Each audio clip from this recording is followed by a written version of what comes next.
नमस्कार दोस्तों, आज हम लोग जानेंगे जगन्नाथ मंदिर की कहानी। उड़ीसा के पुरी में स्थित जगन्नाथ मंदिर में देश विदेश से लाखों श्रद्धालु दर्शन करने के लिए आते हैं और यहाँ हर साल निकलने वाली रथ यात्रा तो विशिष्ट है। ये मंदिर विश्व भर में प्रसिद्ध है।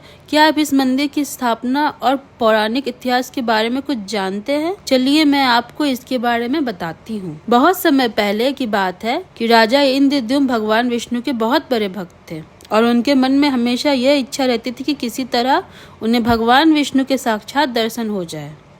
एक दिन राजा इंद्रद्युम्न के महल में एक बार ऋषि आए और उन्होंने नील माधव के रूप के बारे में बताया, जो भगवान विष्णु का रूप है और उड़ीसा में पूजा जाता है। ऋषि ने यह भी कहा कि मुझे उस स्थान के बारे में पता नहीं है, लेकिन शायद आप जानते हो। राजा इंद्रद्युम्न ने अपने मुख्य ब्राह्मण के भाई विद्यापति को आदेश दिया कि वो नील माधव की खोज करे। विद्यापति ने उड़ीसा के लिए यात्रा शुरू की। नीलाचल पर्वत पर सबर कबीला था, जिसका मुखिया विश्ववसु भगवान नील माधव का उपासक था और उसने मूर्ति को गुफा में छुपा रखा था। वो गुफा में उसकी पूजा करता था। राजा इंद्रद्युम्न ने अपने सेवक ब्राह्मण विद्यापति को मूर्ति लाने का कार्य सौंपा था। विद्यापति ने मुखिया विश्ववसु की पुत्री से विवाह कर लिया। कुछ दिनों के बाद विद्यापति ने अपने ससुर विश्ववसु से भगवान नील माधव के दर्शन करने की इच्छा व्यक्त की।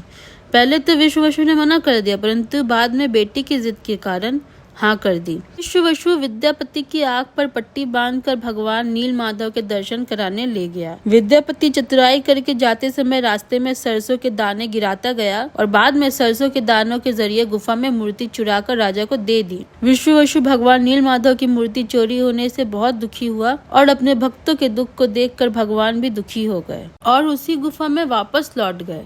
जाते समय उन्होंने राजा इंद्रद्युम्न से वादा किया कि वो उनका एक विशाल मंदिर बनवा देंगे तो वे उनके पास जरूर वापस लौट आएंगे। राजा इंद्रद्युम्न ने एक विशाल मंदिर का निर्माण करवाया और भगवान विष्णु से मंदिर में विराजमान होने के लिए प्रार्थना की। भगवान ने कहा कि द्वारका से लकड़ी का बड़ा टुकड़ा समुद्र में तैरकर पुरी तक आ गया है, उससे तुम मेरी मूर्ति बनवाओ। राजा के सेवकों ने लकड़ी के टुकड़े को तो ढूंढ लिया, पर वे सब मिलकर उसे उठा नहीं पाए। तब राजा ने सबर कबीला के मुखिया नील माधव के अनन्य भक्त विश्ववसु को उस भारी लकड़ी के टुकड़े को लाने के लिए प्रार्थना की। सबको बहुत आश्चर्य हुआ जब विश्ववसु ने भारी भरकम लकड़ी को उठाकर मंदिर तक ले गए। राजा इंद्रद्युम्न ने उस लकड़ी के टुकड़े की प्रतिमा बनाने के लिए कई कुशल कारीगर लगाए, पर उन कारीगरों में से कोई भी लकड़ी में एक छैनी तक नहीं लगा सका। तब सृजन के देवता भगवान विश्वकर्मा एक बुजुर्ग व्यक्ति का रूप धरकर आए। उन्होंने राजा से भगवान नील माधव की मूर्ति बनाने की इच्छा व्यक्त की और अपनी शर्त भी रखी कि वो 21 दिन में मूर्ति को एकांत में बनाएंगे। उन्हें कोई मूर्ति बनाते हुए नहीं देख सकता। राजा ने उनकी शर्त स्वीकार कर ली। अब लोगों को कमरे के अंदर से आ रही छैनी हथौड़ी की आवाज सुनाई दे रही थी। इसी बीच रानी गुंडीचा, जो राजा इंद्रद्युम्न की रानी थी, दरवाजा के पास गई। उसे कोई आवाज सुनाई नहीं दी। उसे लगा कि वो बूढ़ा कारीगर मर गया। उसने घबराकर राजा को इसकी सूचना भिजवाई कि अंदर से किसी प्रकार की कोई आवाज सुनाई नहीं दे रही। राजा इंद्रद्युम्न भी चिंतित हो गए। उन्होंने शर्त की अनदेखी करते हुए कमरे का दरवाजा खोलने का आदेश दिया।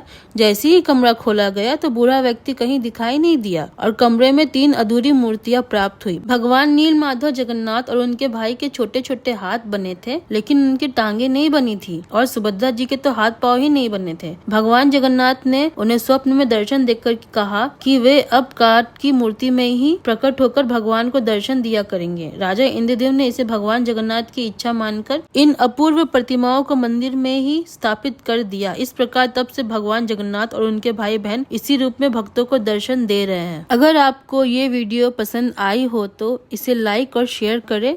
हमारे चैनल को सब्सक्राइब करना ना भूलें, ताकि आप हमारे आने वाली और भी रोचक वीडियो देख सके।